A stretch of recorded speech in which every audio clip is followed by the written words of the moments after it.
il va être question ici de s'intéresser à l'héritage et à la critique de Descartes dans la première méditation.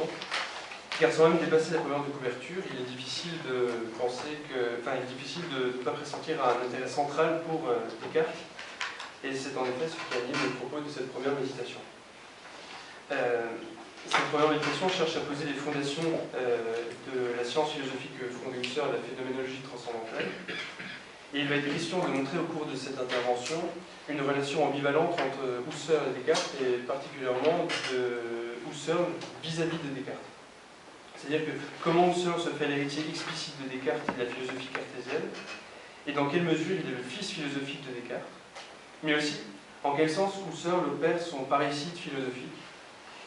Enfin, quelle critique pouvons-nous opposer à Husserl lorsqu'il cherche justement à se distinguer de Descartes, et c'est là qu'interviendra l'analyse de Michel Henry. L'originalité de la démarche husserlienne vient de ce retour à Descartes. Il arrive dans un moment de l'histoire de la philosophie où Descartes et le cartésianisme ne sont plus à la mode et fortement critiqués, voire raillés. Il faut reconnaître un certain courage de sa part de penser à contre-courant, avec la certitude que c'est par un retour à Descartes que la fondation d'une science rigoureuse est possible et envisageable sérieusement. Husserl compare la situation de la philosophie de son époque avec celle de Descartes. Il considère qu'il y a un éclatement de la philosophie, une Zersetzung, à laquelle il convient de la même manière de remédier. En effet, tout comme à l'époque de Descartes, la philosophie dans son unité connaît un déclin et ne peut être laissée à l'abandon. Et il faut s'y refuser, tout comme Descartes l'a fait face à la scolastique médiévale. Le courage dont je parlais tout à l'heure est ici. Husserl arrive dans l'histoire de la philosophie, dans ce qu'il considère une littérature philosophique, qui est hors de toute science, avec une certaine tendance pour légicide, comme le nomme Jacob Rogozinski, et la charge est contre les philosophes qui refutent toute idée d'une vérité possible, n'échappant pas à la contradiction dans leurs écrits, et les rendant invalides de toute scientificité. On peut penser à une vision un peu caricaturale de l'œuvre de Nietzsche, par exemple. Il utilise un certain nombre de termes pour décrire cette situation. On retrouve Verfall, Unechtheit, Verkümmerung, Schein, Unselig, Trostlosigkeit ou Durcheinander. Et nous pouvons terminer cette étude du constat déplorable de la philosophie que fait Husserl par une phrase de lui-même, où il dit Wir haben zwar noch philosophische Kongresse, die Philosophen kommen zusammen, aber leider nicht die Philosophien. Et c'est dans ce contexte philosophique désolant que Husserl pense que c'est le délaissement de Descartes et de l'éco-cogito par la tradition philosophique qui conduit les sciences à se perdre dans une littérature philosophique faible et vide. Les philosophies présentes moquent l'exigence portée par la méthode cartésienne. Ce retour assumé à l'éco-cogito sera le chemin qui mènera à la formation de la phénoménologie transcendantale.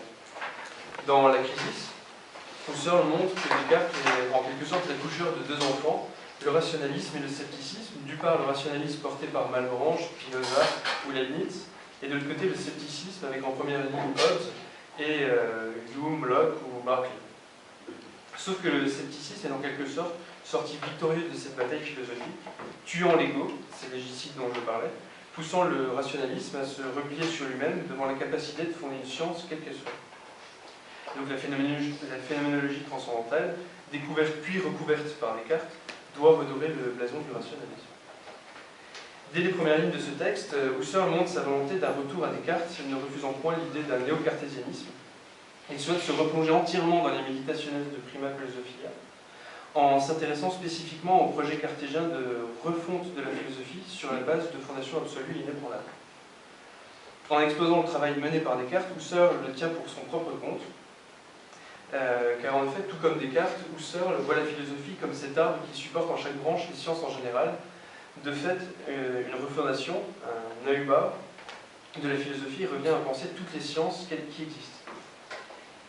Il y a, on peut noter, un certain subjectivisme de la méthode, puisqu'il faut savoir se remettre en doute soi-même, retourner à nos préjugés, car comme le dit Husserl, la philosophie est une démarche tout à fait personnelle à celui de la pratique. C'est une sorte de subjectivisme premier qui semble nécessaire dans cette remise en question de soi-même et en soi-même.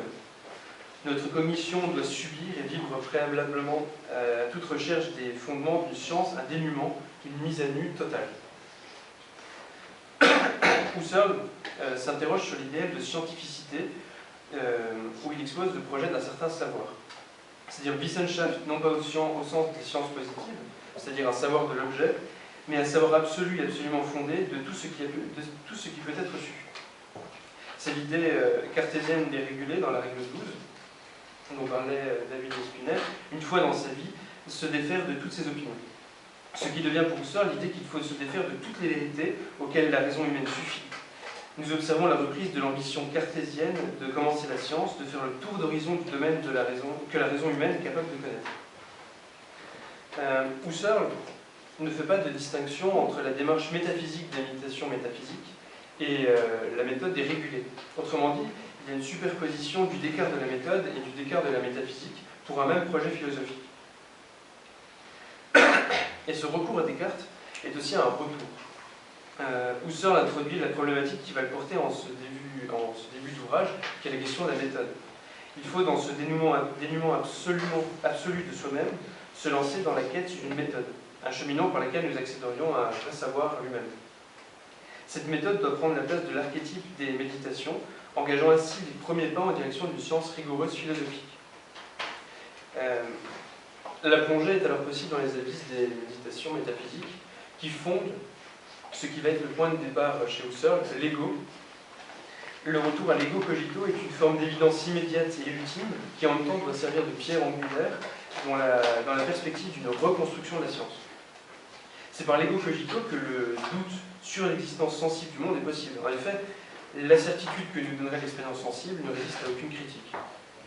Husserl raisonne à partir de cette idée pour montrer que la mise en parenthèse du monde est nécessaire. Il faut faire une distinction entre l'époqué, qui n'est pas similaire au doute cartésien. Le doute est négateur, il nie l'existence du monde et des choses extérieures, alors que l'époqué est une mise entre parenthèses qui est temporelle et positive. Le doute cartésien est cet ébranlement de toute certitude, cette Umsturz éprouvée par le philosophe méditant. Il n'est pas un acte purement théorique, car se défaire de toute certitude est le résultat d'une opération que Descartes nomme doute. Doute radical chez Descartes, autrement dit, nous n'avons pas un examen critique des vérités, mais bien une révocation en doute de toutes nos anciennes opinions. C'est ce qui donne le caractère plutôt hyperbolique, voire arbitraire, dans cette dimension justement juridique de la pensée qui frappe de nullité toute chose qu'elle a prise pour argent comptant. Alors qu'à contrario, Husserl procède à une déclinaison de séries de termes récurrents pour parler de l'époqué, qui parle de mettre hors jeu, Außerspielsetzen, ou de disqualifier, Einklammern. C'est-à-dire que l'époqué consiste en une opération logique par laquelle on isole la thèse de son contexte pour la regarder en elle-même en tant qu'elle est une thèse. La parenthèse fait apparaître une thèse, fait apparaître comme une thèse ce qui est mis entre parenthèses. Autrement dit, l'époqué n'est pas une hypothèse de destruction du monde, mais une suspension de valeur, comme une monnaie qui n'aurait plus de valeur financière. Elle ne signifie plus rien. Je m'intéressais maintenant à l'évidence cartésiano-husserlienne, car à la différence de Descartes, Husserl veut redéfinir l'évidence non pas comme une propriété du jugement, mais comme un mode d'être de l'étant en tant qu'il vient à la connaissance pour ce qu'il est et sans reste. Ce n'est pas une propriété subjective du jugement, mais un certain rapport à une chose, dans lequel la chose est née en personne, en chair en os, et telle qu'elle est originairement. L'évidence se définit par rapport à un étant, Seiende, et toute science est une connaissance certaine et évidente, comme le montre Descartes dans la règle 2, autrement dit une science sans faire mention de l'objet de la science. Si on comprend la définition de l'évidence de Husserl, il fait faire à l'évidence une sorte de révolution anti-copernicienne, car désormais l'évidence n'est plus pensable autrement que comme un rapport à une chose ou à un état. Ici, il se place contre une métaphysique idéaliste, comme Kant la développerait, qui a abandonné la chose, voire la chose en soi, au profit des phénomènes qui ne sont que des représentations. La phénoménologie va en revenir aux choses, contre ceux qui se sont détournés des choses pour ne s'occuper que des représentations. Et c'est l'évidence qui est l'acte dans lequel le jugement se rapporte aux choses ou à un étant en tant qu'il est étant. Il est donc un élargissement de l'évidence, tel que Descartes l'avait réduit de tout ce qui n'était pas et tout ce qui était sorti de la sphère des sciences. Husserl a conscience d'une difficulté massive dans la définition de l'évidence, et c'est pourquoi il distingue l'évidence apodictique de l'évidence adéquate. Et on peut remarquer que c'est ici que Husserl opère son premier délaissement de Descartes, en reprenant ce qui correspond à l'idée spinoziste de l'idée adéquate, et qu'il appellera évidence apodictique, en maintenant qu'il y a une évidence adéquate, c'est-à-dire une adéquation présumée ou présomptive, mais qui n'exclut pas la possibilité du doute, tel que le remarque Jean-Luc Marion. En effet, l'idée adéquate a un rôle chez Spinoza. Cette idée d'adéquation est reprise et restaurée contre Descartes, car si les idées sont intrinsèquement adéquates, la vérité devrait être assurée par une instance supérieure de l'idée en tant qu'elle est dans l'entendement. De fait, le jugement n'affirme pas quelque chose de l'idée qui n'y serait pas. Il y a dans l'essence même de l'idée une affirmation de l'idée comme vraie. Autrement dit, l'idée adéquate est index sui, dans le sens où son adéquation est un caractère immanent à cette idée. Spinoza, remarque à nouveau Jean-Luc Marion, contourne ainsi la question assez banale de savoir comment je puis être absolument sûr que l'idée est identique aux choses. Ici, l'idée adéquate n'a besoin d'aucune vérité extérieure pour s'assurer de cette vérité, d'où ce dépassement de Descartes. Ainsi, l'évidence apodictique ne peut être mise en doute pendant qu'elle est pensée. En revanche, l'évidence adéquate est typiquement mathématique, d'où l'idée de Descartes de dire qu'elle est peut-être mise en doute par l'argument du Dieu trompeur dans la première méditation métaphysique. En fait, cela correspond exactement à ce que Husserl appelle l'évidence adéquate. Cette possibilité du doute n'implique pas que les évidences mathématiques ne soient pas évidentes, mais que je sois nécessairement dans le vrai à chaque fois que j'affirme l'évidence entre la proposition et la vérité. Nous avons ici une idée plutôt cartésienne, bien que son vocabulaire ne soit pas cartésien, à savoir que l'évidence est une règle de vérité. Les méditations métaphysiques constituent comme un itinéraire qui passe par le doute, un itinerarium mentis, qui découvre l'existence de Dieu. Descartes lance alors un parcours métaphysique qui part à la chasse aux étangs, qui se rencontre elle-même, puis Dieu.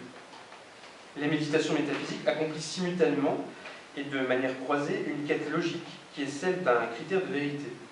L'évidence ou la perceptio clara et distincta. La validité de ce critère est déduite assez tardivement. Ce critère est retenu de manière présomptive dans les méditations métaphysiques. En effet, le cogito est certain et indubitable par la perception claire et distincte. La déduction de ce critère est une déduction métaphysique, en tant que c'est le Dieu souverain, souverainement parfait et non trompeur, qui garantit la vérité. Ainsi, je n'ai pas connaissance de cette existence de Dieu. Ce critère est toujours alors falsifiable. Mais c'est là que Husserl se fait critique de Descartes. Husserl ne cherche pas à procéder à une telle déduction du critère, il lui reproche un réalisme transcendantal. Il ne reste donc que l'idée de Dieu, qui ne vient que de Dieu lui-même. Husserl prend congé de Descartes. Il ne le suit pas dans le travail de déduction métaphysique de la règle d'évidence, qui lui fait dire que la règle que j'ai tantôt assurée n'est qu'à cause que Dieu est ou existe. La règle de l'évidence est subordonnée à l'existence de Dieu, et c'est la première et la plus évidente des vérités que des vérités qui puissent connaître. La typologie de l'évidence apodictique et adéquate dispense Husserl. Cette évidence est comme l'idée adéquate chez Spinoza, comme nous l'avions dit précédemment, c'est-à-dire une évidence qui est en elle-même une norme que l'on ne peut soumettre à aucune autre norme. Je n'ai pas besoin d'une autre norme pour la garantir. Autrement dit, une évidence apodictique est à elle-même sa propre norme, alors qu'à contrario, une évidence adéquate peut être mise en doute. Et c'est ici que Husserl se débarrasse de toute la partie métaphysique des preuves de l'existence de Dieu. Mais en retour, on peut voir chez Descartes que justement Descartes a une certaine idée de l'évidence apodictique que Husserl découvrira par la suite, et qui est pour lui l'évidence de Dieu, duquel justement toutes les vérités naissent et se fondent. Descartes développe son modèle de l'évidence apodictique, entre guillemets, de l'existence de Dieu dans la lettre à Mersenne de 1630. Il démontre bien qu'elle est la plus certaine et première de toutes les évidences qui puissent être connues, évidence par soi, et nous sommes incapables de reconnaître que l'existence de Dieu est la chose la plus évidente des choses. Nous pouvons retrouver chez Aristote cette image qui nous enseigne que les hommes sont devant les choses les plus évidentes par nature, comme des chauves-souris en plein jour. Or, Husserl fait précéder l'existence du cogito par des caractéristiques de l'évidence, qui reprend la double subordination du critère chez Descartes, qui démontrait, premièrement, je suis, j'existe, et deuxièmement, l'existence de Dieu comme subvention métaphysique du critère de l'évidence. Husserl dégage la conscience transcendantale pour l'inclure dans l'horizon des certitudes scientifiques logico-mathématiques. Et ces spécificités qui se perdent, cette évidence qui se banalise par rapport à d'autres vérités mathématiques. C'est précisément là que Descartes manque la différence entre l'évidence apodictique et l'évidence adéquate. Il faut donc parler des raisons de l'abandon de Descartes et, selon Husserl, de l'échec de Descartes. Descartes est perçu par Husserl comme un philosophe afféolé au prestige d'une science mathématique et aux attentes formelles et matérielles d'une science de la nature. Il oublie l'existence d'autrui pour fonder un nombre de corps qui sont l'objet de la géométrie, selon l'expression des méditations métaphysiques. C'est l'objet de la 6e méditation métaphysique, dans le sens où elle démontre que l'existence n'est pas la nature, ou la physis pure, mais bel et bien l'objet de la mathésis pure, en tant qu'elle est totalement transparente pour l'entendement. Chez Héraclite, la nature aime se cacher. Cependant, la nature est cet objet, ou Dieu lui-même, ou bien l'ordre, en tant qu'il a mis les choses, il l'a mis dans les choses créées. Ce Descartes a oublié la découverte de la région conscience et la région transcendantale comme seul, au Seinsboden. Et ce quelque chose d'inébranlable n'est autre pour Descartes que l'existence de moi-même, l'existentia men ipsus. Car la chose la plus évidente et la plus première que nous pouvons concevoir, c'est la certitude de cette existence, qui ne se laisse comparer à aucune autre certitude de l'objet. En effet, il y a une spécificité de la certitude de moi-même qui rend cette certitude incomparable. Dans les règles 2 et 3, Descartes met au jour l'intuitus mentis, qui consiste en ce que chacun peut voir par l'intuition ce qu'il existe, ou qu'un triangle est une figure limitée par 3 droites, par exemple. Chez Descartes, l'intuitus mentis récuse l'idée aristotélicienne selon laquelle il n'y a rien dans l'entendement qui ne provienne pas de l'intuition des sens. L'intuitus correspond à l'allemand Einsicht, autrement dit, intuitire signifie voir dans. Pour connaître, il faut saisir l'essence des choses par l'intermédiaire des species, qui est un terme de la scolastique médiévale, ce que récuse formellement Descartes. L'intuitus mentis est un conceptus mentis, c'est-à-dire un concept de l'esprit immaculé par des intuitions sensibles. Pour Descartes, il est impossible de se tromper lorsqu'on le conçoit. À la suite, Husserl développe que l'intuition absolue ne peut pas être fausse. Le jugement ne peut pas être faux, puisqu'il ne peut être donné autrement qu'en dehors des intuitions. Ainsi, l'intuition au-delà de laquelle on ne peut pas aller est l'être, telle qu'on la retrouve par exemple chez Avicenne ou chez Pascal. Husserl va comprendre l'ego cogito comme intuitus mentis. L'intuition absolue fournit les données qui ont un sens et des données ontologiques. En réalité, le Descartes que Husserl critique est celui qui ne connaît pas de distinction entre le plan de la méthode et celui de la métaphysique. Et c'est en quelque sorte un reproche en partie illégitime adressé à une philosophie qui est une sorte de cartésianisme synthétique dans laquelle l'évidence de mon évidence n'a pas de privilège spécifique. Husserl a une idée toute particulière à propos de la science galiléo-cartésienne concernant la question de l'abstraction des qualités sensibles. Et c'est là qu'il entreprend une critique des qualités réelles et l'abstraction des qualités sensibles, c'est-à-dire de ces qualités qui sont de l'ordre de la perception du monde et non de la réalité physique, concernant les états de mouvement ou de repos d'un corps subjectivement perçu comme couleur ou chaleur. Les Grecs ont découvert le continent de l'intelligibilité de l'étang, mais cette découverte n'a pas seulement été explicitée à l'époque moderne. Il y a eu en même temps un mouvement de substitution, un Unterschiebung, par lequel la nature elle-même, la physis, devient une pure idéalité. Désormais, la nature est définie et remplacée par ce que Husserl appelle une multiplicité mathématique, autrement dit un ensemble d'éléments dont les rapports sont réglés par des lois logico-mathématiques. C'est en quelque sorte l'idée de la crisis, et d'une certaine manière dans le De Mundo de Descartes. Par la nature en général, nous ne devons pas entendre quelque déesse imaginaire que ce soit, mais la matière même, dans le sens où cette matière produit des changements selon des lois variables. Elles sont les lois constantes selon lesquelles se font les changements dans la matière, et la matière n'étant pas autre chose pour Descartes que l'étendue, que les géomètres appellent quantité.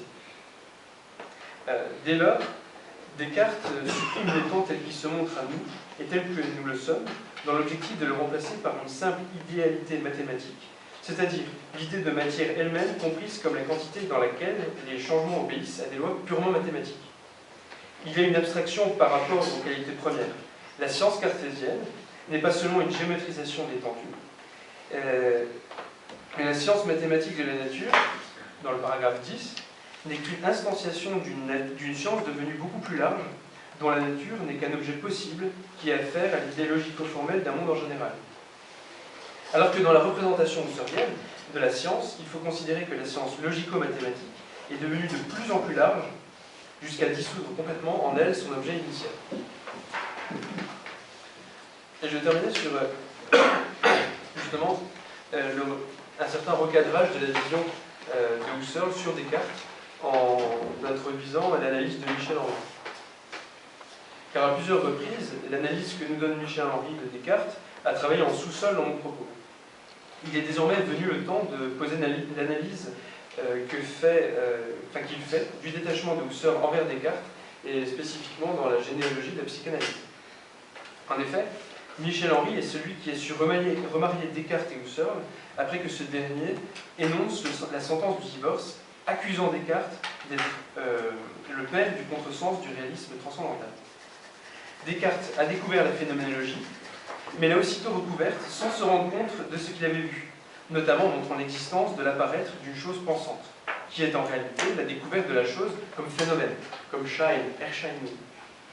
Descartes fait naître la phénoménologie matérielle, telle que la nomme Michel Henry, spécifiquement dans sa controverse avec Gassendi, dans les réponses aux 5e objections. Cette phénoménologie matérielle dont parle Henry est une phénoménologie qui s'intéresse non pas tant à ce qui apparaît, mais bien plutôt au contenu pur de la chose, autrement dit son contenu ontologique et phénoménologique, comme il le montre dans Phénoménologie matérielle. Cette découverte cartésienne s'est faite sans que personne ne s'en rende compte et cherche à la travailler explicitement. Ainsi, l'essence de l'être doit se confondre avec l'apparaître dans sa fulguration, ainsi que dans la matière phénoménologique, pour produire le cogito et l'apparaître qui s'apparaît en moi. Ainsi, en quelque sorte, la réduction par l'époquée phénoménologique à laquelle Descartes procède, inconsciemment, permet d'établir une distinction entre l'apparence, c'est-à-dire le corps, et l'apparaître, c'est-à-dire l'âme. Cette distinction fondamentale pour Henry, pour penser la phénoménologie de Descartes, et donc le cartésianisme profond de Husserl, va permettre d'introduire cette possibilité du remariage par l'étude du videre-videor des méditations métaphysiques. Le videre-videor met le pied de Descartes à l'étrier de la phénoménologie. C'est l'instant crucial de l'époquée phénoménologique que Michel Henry perçoit déjà en sous-sol dans la philosophie cartésienne. Les yeux donnent l'apparence de voir. Or, comme nous le montre Descartes, c'est avec mon âme que je vois, et donc non pas avec mon corps. Les yeux ne me font effectivement voir que des formes et des couleurs. C'est l'âme qui les entend, au sens de comprendre, verstehen. C'est après la réduction par l'époquée, plutôt c'est après la réduction par l'époquée, ce n'est pas la vision mécanique qui demeure, mais la pensée que je vois des choses apparaître. Dans la seconde méditation métaphysique, Descartes écrit la chose suivante. Je suis le même qui sent, c'est-à-dire qui reçoit et connaît les choses comme par les organes des sens, puisqu'en effet je vois la lumière, j'ouïs le bruit, je ressens la chaleur. Mais l'on me dira que ces apparences sont fausses et que je dors. Il soit ainsi. Toutefois, à tout le moins, il est certain qu'il me semble que je vois, que j'ouïs et que je m'échauffe. Et c'est proprement ce qui en moi s'appelle sentir, et cela pris ainsi précisément, mais rien d'autre chose que penser. Dans ce passage célèbre, arrêtons-nous sur la partie « il me semble que je vois, que j'entends et que je m'échauffe », qui est en latin « acerte videre videor, audir carescere ». Nous voyons les objets car ils baignent en extase, dans la lumière naturelle. Il faut alors distinguer le videre et le videor. Traditionnellement, nous montre Michel Henry, il a été vu une simple duplication littéraire des termes qui en apparence sont proches. Mais cette croyance en une duplication est une simplification menant à un contresens qui n'est inconnu dans les écrits de Husserl, tel que nous le fait subtilement sentir Michel Henry. En effet, lorsque Descartes dit qu'il voit, Henry comprend le videor comme étant le cogito, ayant le videre comme cogitationniste. Ainsi, voir, c'est penser voir. Autrement dit, Michel Henry écrit très clairement, Je sens que je pense, donc je suis. Effectivement, il me semble que je vois veut dire explicitement je pense que je vois, d'où videror et videre parallèle à cogito et cogitationis. Dans cette époque cartésienne, et c'est le dernier point, Michel Henry découvre que le sentir et la pensée vont de pair, tout comme la conscience et la perception chez Husserl. Aller de pair, c'est-à-dire superposition et non confusion. C'est la difficulté majeure, accoucheuse de contresens et aveuglement sur les débuts de la phénoménologie husserlienne chez Descartes. Descartes n'arrive pas à tenir la distinction videre-videor, que seule la phénoménologie transcendantale arrive à faire voir, à montrer, bien que de manière implicite et floue chez Husserl. Nous comprenons ipso facto que Husserl ne prolonge pas et ne dépasse pas, ne se distingue pas autant de la philosophie cartésienne, comme il le cherche à le faire au paragraphe 10 des Méditations cartésiennes. Il la reprend là où elle avait été recouverte. Michel Henry fait apparaître un Husserl plus cartésien qu'il en a l'air, mais aussi un Descartes husserlien et bien plus phénoménologue qu'il l'a été lu. Le videre videor est le point de lecture herméneutique enrichissant et puissant qui fait le pont entre la philosophie cartésienne et la phénoménologie transcendantale husserlienne, mettant fin à l'absolue rupture de Husserl contre Descartes.